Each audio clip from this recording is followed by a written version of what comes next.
Hello दोस्तों, आप सभी का स्वागत है।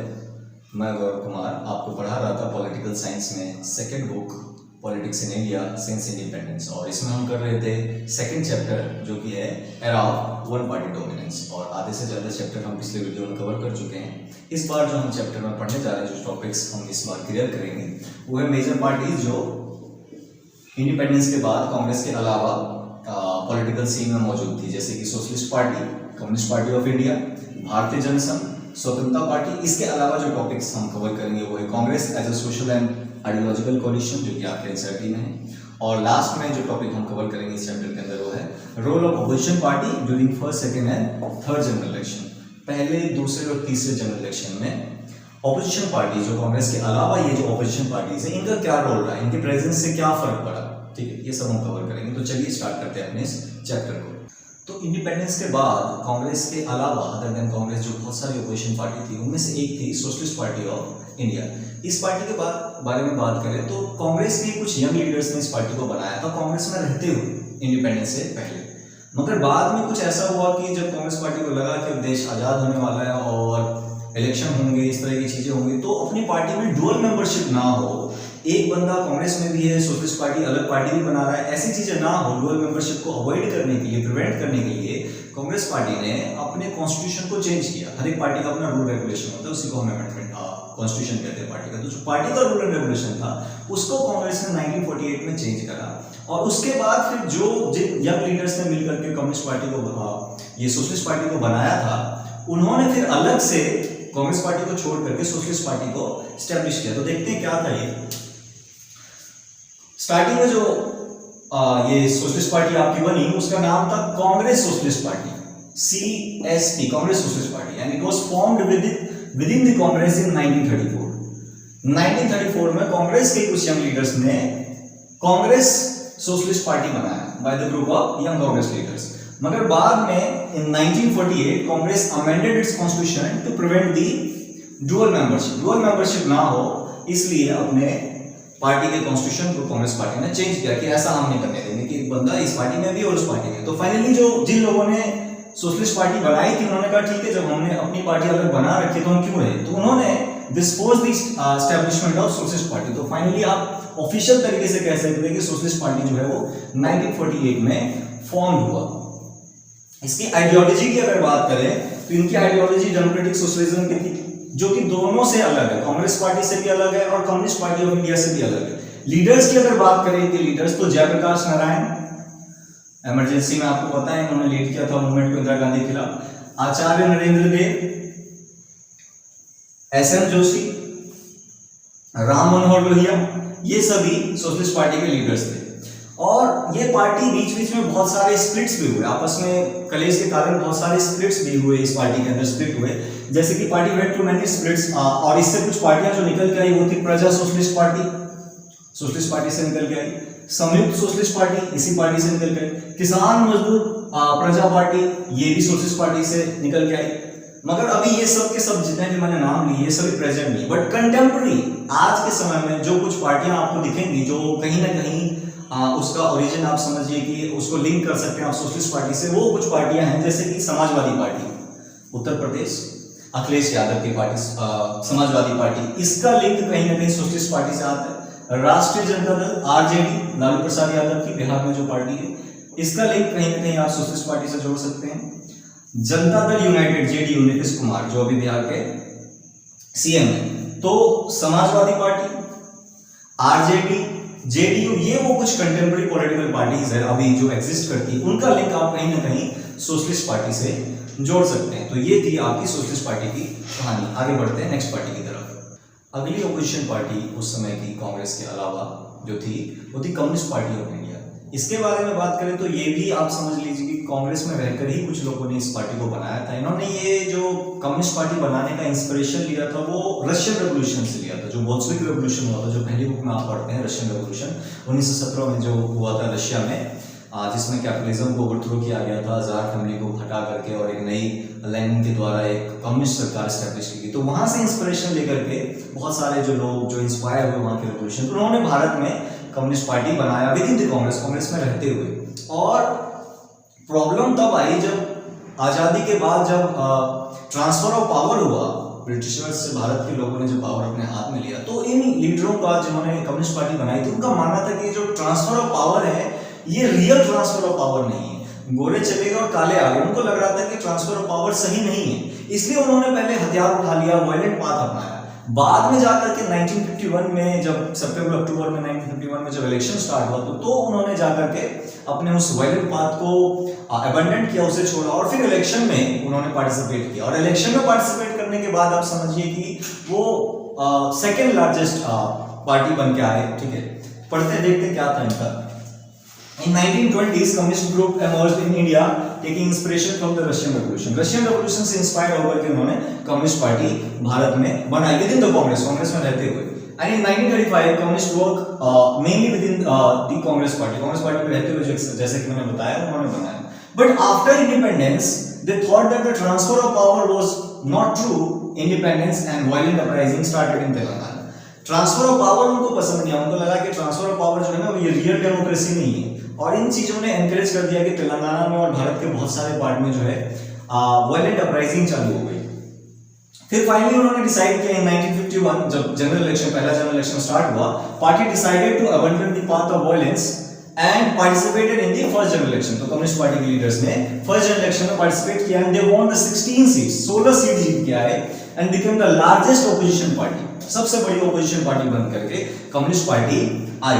इसके अलावा और बात करें इनके सपोर्ट की, कहां के लोग इसको ज्यादा सपोर्ट कर रहे थे, इस पार्टी का सपोर्ट सबसे ज्यादा कहां से आ रहा था, तो वेस्ट बंगाल, बिहार, केरला, आंध्र प्रदेश, यहाँ के लोग बहुत ज्यादा सपोर्ट कर रहे थे इस पार्टी को। मेनली इस पार्टी को सपोर्ट आप समझिए आंध्र प्रदेश, वेस्ट बंगाल, बिहार और केरला से आ रहा था। इनके कुछ लीडर्स का अगर नाम की बात करें तो EMS नंबूद्रीपद, आपको पता है, फर्स्ट नॉन कांग्रेस सीएम जो 1957 में कम्युनिस्ट पार्टी की सरकार बनी थी, तो EMS नंबूद्रीपद, Ajay Ghosh, PC Joshi, AK गोपालन, ये सब कुछ लीडर्स थे इस पार्टी के। बाद में इस पार्टी में भी स्प्लिट होता है। 1962 में जब इंडिया चाइना वॉर हुआ तो कम्युनिस्ट पार्टी के अंदर ही जो कुछ लीडर्स थे वो आपस में आइडियोलॉजी पे भिड़ गए।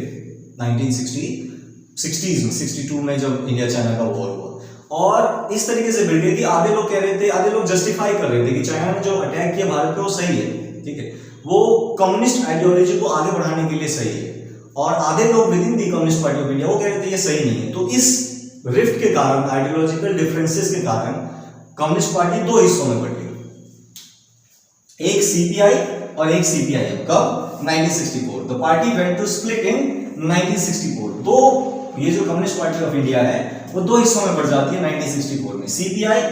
CPI में वही लीडर है जो रशिया की आइडियोलॉजी को सपोर्ट करते थे। स्टार्टिंग में ही इन्होंने रशियन आइडियोलॉजी जो रशिया में रेवोल्यूशन हुआ इससे इंस्पायर होकर बनाए थे। तो जो लोग रशिया की आइडियोलॉजी को सपोर्ट करने वाले थे वो CPI में गए, और वो लोग 1962 के वॉर के बाद जो चाइना की आइडियोलॉजी में थोड़ा बहुत बिलीव करने लगे थे, जो जस्टिफाई कर रहे थे कि चाइना ने सही किया है भारत पर अटैक करके, उन्होंने बनाया अलग पार्टी CPIM जो कि चाइना के आइडियोलॉजी को सपोर्ट कर रहे थे। तो एक रीजन तो ये था। दूसरा रीजन ये भी आ सकता है कि पार्टी क्यों स्प्लिट हुई 1964 में। 1960s में रशिया और चाइना के बीच आइडियोलॉजिकल रिफ्ट आ गया था। वैसे तो दोनों जगह ही कम्युनिस्ट पार्टी है, रशिया में भी कम्युनिस्ट पार्टी ऑफ रशिया जो कि 1917 में आती है, चाइना में भी कम्युनिस्ट पार्टी ऑफ चाइना, मगर इनके बीच थोड़ा सा डिफरेंसेस आ गया 1960s में, जबकि कोल्ड वॉर चल रहा था अमेरिका और रशिया के बीच। उस वक्त अमेरिका ने जो है सीक्रेटली अपनी अंडरस्टैंडिंग अच्छी कर ली, अपना रिलेशन अच्छा करने की कोशिश करी चाइना के साथ, रशिया को अंधेरे में रखते हुए। ये भी एक कारण बताया जाता है, और दूसरा कारण ये भी बताया जाता है कि जो इंडिया पर चाइना ने अटैक किया तो उसको लेकर के जो ideological differences with in the communist party आया, उसके कारण भी कम्युनिस्ट पार्टी दो हिस्सों में बटी। तो इतना याद रखना आपने कि कम्युनिस्ट पार्टी कब बटी?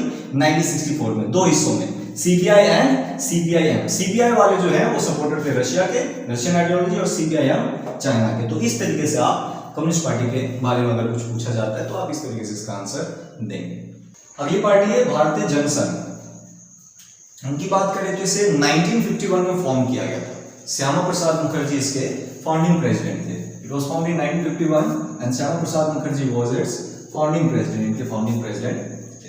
इनकी आइडियोलॉजी की बात करें तो अलग आइडियोलॉजी थी, totally different from other parties, बाकी सभी पार्टियों से बिल्कुल अलग। इनकी आइडियोलॉजी में एक आता था one country one culture one nation की बात कर रहे थे, और इनका ये मानना था कि country could becomes modern and strong only on the basis of Indian culture and tradition. Bharat जो है स्ट्रॉन्ग और डेवलप तभी हो सकता है जब भारत अपने कल्चर पे, अपने ट्रेडिशन पे बिलीव करे, उस पर विश्वास करे और उस पर स्ट्रेस दे। ये इनका मानना था। उन्होंने ये भी कहा था अखंड भारत के अंदर reunion of India and Pakistan, उन्होंने बात करी थी reunion of India and Pakistan की, किसमें? अखंड भारत के अंदर।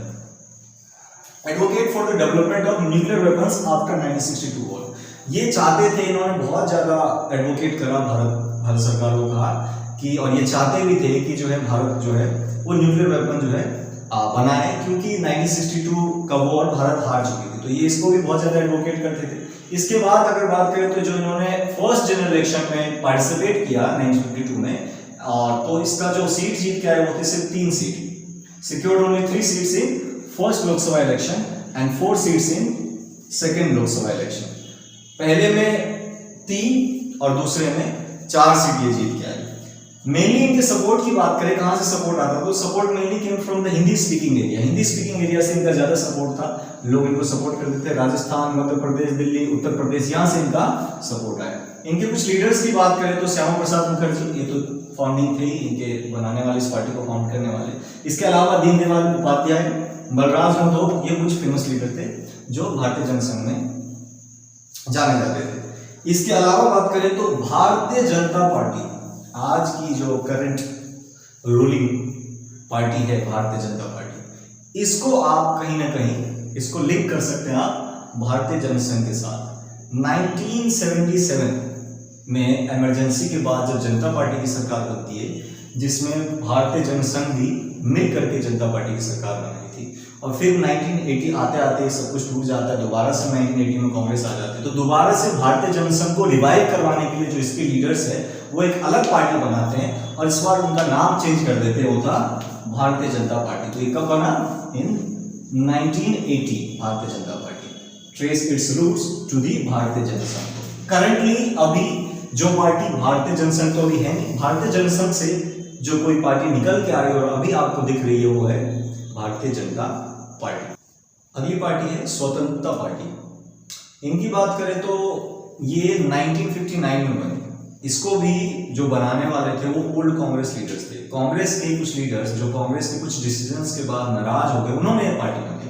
एक्चुअली नागपुर सेशन के बाद 1959 में जब कांग्रेस ने ये डिसीजन लिया कि हम लैंड सीलिंग करेंगे, टैक्स बढ़ाएंगे, लाइसेंस की पॉलिसी इंट्रोड्यूस करेंगे, और कोई इंडस्ट्रीज कुछ काम करना चाहता है तो उसे लाइसेंस लेना होगा, इस तरीके की चीजें, और जो बहुत ज्यादा जिनके पास जमीन उनकी लैंड सील किए जाएंगे और गरीबों को बांटे जाएंगे, इस तरीके के जब डिसीजंस कांग्रेस ने लिए, तो वो ओल्ड कांग्रेस लीडर्स जो कांग्रेस के इस डिसीजन से खुश नहीं थे, उन्होंने मिलकर के ये पार्टी बनाई। देखते हैं क्या था स्वतंत्रता party. Formed in August 1959 after the Congress decision of the land ceiling। Nagpur session के बाद जो कांग्रेस ने डिसाइड किया कि लैंड सीलिंग करेंगे, लाइसेंसिंग पॉलिसी इंट्रोड्यूस करेंगे, टैक्स इंट्रोड्यूस करेंगे और इस तरीके से सब चीजें करेंगे, तो इससे नाराज होकर के the party was led by the old congressman. Old congressman जो लीडर्स थे उन्होंने इस पार्टी की स्थापना करी। कब स्थापना करी? 1959 में। जो लीडर्स थे वो थे इस पार्टी के सी राजगोपालाचारी, के एम मुंशी, मिन्नो मसानी, ये कुछ लीडर्स थे इस पार्टी के। इनकी आइडियोलॉजी की अगर बात करें तो वही ऑब्वियसली आप इनकी बातों से समझ सकते हैं कि ये कॉर्पोरेट इंडस्ट्रियलिस्ट जो लैंडलॉर्ड्स थे, बड़े बड़े जो प्रिंसेस थे, उनको सपोर्ट करते थे। उनकी आइडियोलॉजी, उनकी बातों को जो है लेके चल रहे थे आगे। Wanted the government to less and less involve in the controlling the economy. ये चाहते थे कि सरकार इकोनॉमी में बिल्कुल इंटरवीन ना करे, बिल्कुल कम से कम करे। Favour the expansion of the free private sector. ये चाहते थे प्राइवेट सेक्टर को फ्रीली आगे बढ़ा दिया जाए। They were against the tax regime। ये इनकी आइडियोलॉजी है, ठीक है। वो चाहते थे कि सरकार ज्यादा से ज्यादा इकोनॉमी में इंटरवीन ना करे, ठीक है, और ये चाहते थे कि फ्री प्राइवेट सेक्टर को फ्रीली एक्सपेंड करने का मौका मिले। They were against the tax regime। और अगर बात करें तो they were also against the policy of NAM। NAM की पॉलिसी, नॉन अलाइंड मूवमेंट, जो कोल्ड वॉर के समय है, जब NAM की पॉलिसी हमने स्टार्ट करी कि हम कोल्ड वॉर में ना अमेरिका के साथ जाएंगे ना रशिया के साथ जाएंगे, बट स्टिल थोड़ा सा हमारा रिलेशन रशिया के साथ अच्छा चल रहा था। वो सोशलिस्ट पार्टी के जो लोग हैं वो इससे भी खपा थे, they were against the policy of NAM, ये नैम की पॉलिसी के खिलाफ थे and wanted closer ties with the US, ये चाहते थे कि यूएसए के साथ हमारा ज्यादा रिलेशन हो। देख सकते हैं आप कैपिटलिज्म की तरफ इनका ज्यादा झुकाव था, कैपिटलिज्म को ज्यादा फेवर करते थे, ठीक है, क्योंकि जब ये चाहते हैं कि सरकार का इकोनॉमी में ज्यादा इंटरवेंशन ना रहे तो ये कैपिटलिज्म में होता है, प्राइवेट सेक्टर को फ्लरिश करने दिया तो ये प्राइवेट सेक्टर में होता है, टैक्स रेजिम के खिलाफ थे तो प्राइवेट सेक्टर में होता है। तो ये भी था कि they were against the policy of NAM and wanted closer ties with the US, और यूएस के साथ एक अच्छा रिलेशन चाहते थे, और ये इनकी आइडियोलॉजी थी। ऑब्वियसली तो इनको कौन सपोर्ट करेगा, इन चीजों ने किसको अट्रैक्ट किया, इनकी आइडियोलॉजी को अट्रैक्ट किया लैंडलॉर्ड्स, इनसे अट्रैक्ट हुए इनकी आइडियोलॉजी से। जो प्रिंसेस थे, जो इंडस्ट्रियलिस्ट थे, वो बहुत ज्यादा इस पार्टी से जुड़ गए, इससे खुश थे। मगर अमीर लोग, इंडस्ट्रियलिस्ट और ये बड़े बड़े लैंडलॉर्ड्स, ये नंबर्स में कम है, और बात जब पार्टी की आ रही है तो बात नंबर्स की आ रही है, क्योंकि चुनाव में नंबर्स काम करेंगे, वोट काम करेगा। यही कारण है कि ये पार्टी ज्यादा दिनों तक नहीं चल पाई, ठीक है। This party failed to build a strong organisational network, ये स्ट्रॉन्ग अपना ऑर्गेनाइजेशन नहीं जमा पाई because of the lack of strong social base, अच्छा सोशल बेस इनका नहीं था, गरीब लोग इनको सपोर्ट नहीं करते थे, जो कि ऑब्वियसली ज्यादा नंबर्स में थे उस समय भारत में। तो इस तरीके से धीरे धीरे ये पार्टी खत्म हो।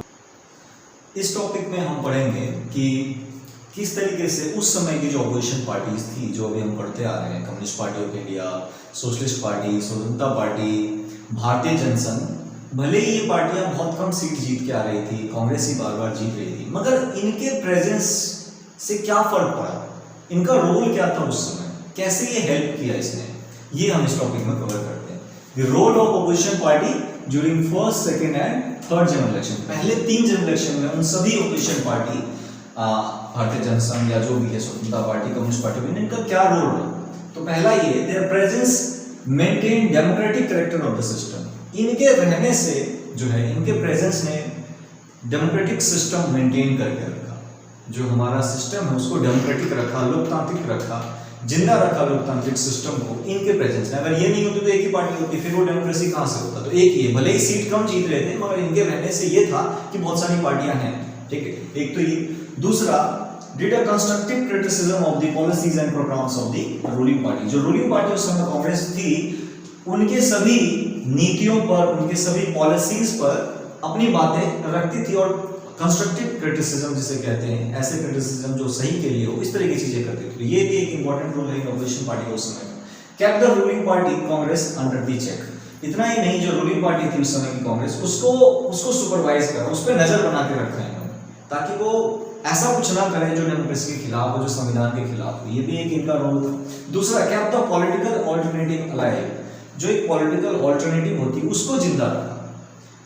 कांग्रेस पार्टी के मन में इन पार्टी के रहने से एक भय, एक डर ये जरूर था कि अगर हम अच्छा काम नहीं करेंगे तो ऑल्टरनेटिव अभी है, जनता हमें नहीं तो फिर इन्हें चुनेगी, इसलिए काम अच्छे से करना है। तो ये भी एक अच्छा काम था, ठीक है। तो अपोजिशन पार्टी के रहने से ही ये पॉसिबल हो पा रहा था।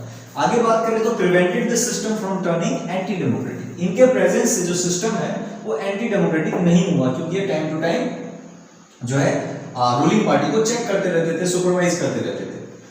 और एक और बात अगर देखें तो roots of almost all the non Congress party, जितने भी आज की नॉन कांग्रेस पार्टी है, वो सब, आप भारतीय जनता पार्टी ले लीजिए, आप समाजवादी पार्टी ले लीजिए, आप जेडीयू ले लीजिए, आरजेडी ले लीजिए, ये सभी जितने भी इस समय के अपोजिशन पार्टीज हैं, आज की अपोजिशन पार्टीज, ठीक है, अपोजिशन पार्टी के लिए अदर देन कांग्रेस पार्टीज में कह रहा हूँ, ठीक है, वो सभी की सभी पार्टियां कहीं ना कहीं 1950s की जो अपोजिशन पार्टी थी, कांग्रेस के अलावा 1950s में जितने भी पार्टी थी, उन सबसे कहीं ना कहीं निकल के आई है।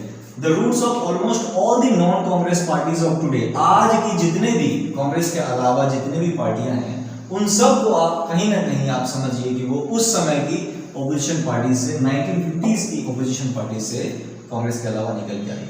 इतना ही नहीं, इस पार्टीज में बहुत सारे ऐसे लीडर पैदा हुए, लीडर बड़े हुए, इसमें वो आगे बढ़े जिन्होंने आगे चल के देश को बनाया। तो ये इंपॉर्टेंट रोल है अपोजिशन पार्टी का फर्स्ट, सेकंड और थर्ड जनरल इलेक्शन में, जिसमें कंप्लीट मेजोरिटी के साथ कांग्रेस जीत रही थी, मगर इनकी भी तारीफ, इनके भी रोल जो है वो बहुत इंपॉर्टेंट माने जाते हैं। लास्ट टॉपिक है हमारा इस चैप्टर का, Congress as a social and ideological coalition. किस तरीके से कांग्रेस जो है एक ऐसा ग्रुप था जिसमें, एक ऐसी पार्टी थी जिसमें अलग अलग समाज के, आइडियोलॉजी के लोग इसमें थे, और ये किस तरीके से कांग्रेस को हेल्प कर रही थी। तो देखिए, कांग्रेस जब 1885 में बनी एज अ प्रेशर ग्रुप, तो और बाद में जाकर के एक मास पॉलिटिकल पार्टी बनती है। तो स्टार्टिंग में इस पार्टी की बात करें तो मोस्टली जो है इंग्लिश स्पीकिंग लोग, अपर कास्ट के लोग, अपर मिडिल क्लास लोग, जो शहर के लोग थे वही लोग थे। मगर धीरे धीरे इसका जो बेस है वो धीरे धीरे एक्सपेंड होता गया, ठीक है। गांधी जी की एंट्री हुई, बहुत सारे नेशनल मूवमेंट्स उन्होंने लॉन्च किए, फिर धीरे धीरे अलग समाज के अलग अलग वर्ग के लोग जो हैं सोसाइटी के, ठीक है, अलग अलग क्लास के लोग इसमें ज्वाइन होते गए, और ये चीज़ें कांग्रेस को बहुत ज़्यादा मजबूत बनाते गई। तो यही इस टॉपिक में हम पढ़ने वाले हैं, Congress as a social and ideological coalitions. It emerged in 1885 as a pressure group and later transformed into a mass political party. 1885 में एक pressure group की तरह बन के आती है और बाद में एक mass political party में transform हो जाती है। मगर starting में it was mainly dominated by English speaking people. इस कांग्रेस पार्टी में स्टार्टिंग में जो थे बड़े बड़े लीडर्स और ज्यादा लोग जो थे वो इंग्लिश स्पीकिंग लोग थे। अपर कास्ट ब्राह्मण और इन सबसे ज्यादा थे, अपर मिडिल क्लास अमीर लोग, अर्बन एलिट जो शहर के रहने वाले अमीर लोग थे वही लोग थे। मगर बाद में जैसे जैसे इस कांग्रेस पार्टी ने अपना नेशनल मूवमेंट में योगदान बढ़ाया, गांधी जी की एंट्री हुई, इट्स सोशल बेस वाइडन, इनका जो सोशल बेस है वो वाइड हो गया and brought a diverse group, और अलग अलग आइडियोलॉजी के लोग, अलग अलग क्लास के, कास्ट के लोग इस पार्टी को ज्वाइन करने लगे। Peasants, industrialists, upper caste, lower caste, all found space in the Congress। और बाद में धीरे धीरे करके ये सभी लोग कांग्रेस को ज्वाइन करने लगे और सबको जगह कांग्रेस में मिल रही थी। Its leadership also expanded। Congress party का जो लीडरशिप था वो भी बढ़ने लगा, ठीक है। By the time of independence, आजादी का समय आते आते 1940s में, 1947 के आसपास आते आते इसके लीडरशिप में भी बहुत ज्यादा चेंज आया। लीडरशिप भी अपर मिडिल क्लास और अपर क्लास और इंग्लिश स्पीकिंग लोग जो होते हैं उन सबसे हट करके बाकी लोगों को भी लीडर बनाया जाने लगा कांग्रेस को। And it transform into a rainbow like structure, एक रेनबो की तरह इंडिपेंडेंस आते आते ये बन गया। इट अकोमोडेटेड दी, और इस पूरे पार्टी में अगर बात करें तो अलग अलग आइडियोलॉजी को अपना स्पेस मिला, चाहे वो रेवोल्यूशनरी आइडियोलॉजी के लोग हो, पैसिफिस्ट, कंजर्वेटिव जो बिल्कुल चेंज नहीं चाहते, moderates, extremist, right left ideology, जितने भी आइडियोलॉजी के लोग थे सबको इसमें स्पेस कह लीजिए मिला। यही कारण था कि कांग्रेस को ideology of social and coalition भी कहते हैं। इसके अलावा एक टॉपिक जो है वो फैक्शंस होते क्या है, पेपर में पूछा जाता है। तो जो ग्रुप जिनकी आइडियोलॉजी अलग होती है, ठीक है, जिस पार्टी में है उस पार्टी से आइडियोलॉजी अलग होते हैं, बट फिर भी वो उसी पार्टी में रहते हैं, उसी को फैक्शंस कहा जाता है। वो लोग, वो ग्रुप ऑफ पीपल जिनकी आइडियोलॉजी अलग होती है अपनी पार्टी से मगर फिर भी उसी पार्टी में रह रहे होते हैं, उन्हें फैक्शंस कहा जाता है। तो कांग्रेस की एक खासियत ये भी थी कि कांग्रेस फैक्शंस को बहुत अच्छे तरीके से मैनेज कर पा रही थी। जो भी बातें या जो भी क्रिटिसिज्म होता था कांग्रेस का विद इन द पार्टी, वो उसे पॉजिटिव वे में लेते थे। इन फैक्शंस को बहुत ज़्यादा वो टॉलरेट कर रहे थे, एक अलग ही नेचर था उनका, ठीक है। तो इसलिए कांग्रेस बहुत ज़्यादा मजबूती के साथ उस समय एक सबसे बड़ी पार्टी बन के आ रही थी और बार बार सारे इलेक्शंस जीत रही थी, क्योंकि वो फैक्शंस को अपने साथ ही रख रहे थे, उसे अलग नहीं कर रहे थे जिनकी आइडियोलॉजी अलग थी। और इसलिए भी हम कांग्रेस को as a social and ideological coalition कहा जाता है। तो आज की क्लास यहीं पर खत्म होती है और इस चैप्टर से रिलेटेड जो भी PDF है वो आपको डिस्क्रिप्शन के लिंक से मिल जाएंगे और मिलते हैं नेक्स्ट चैप्टर में।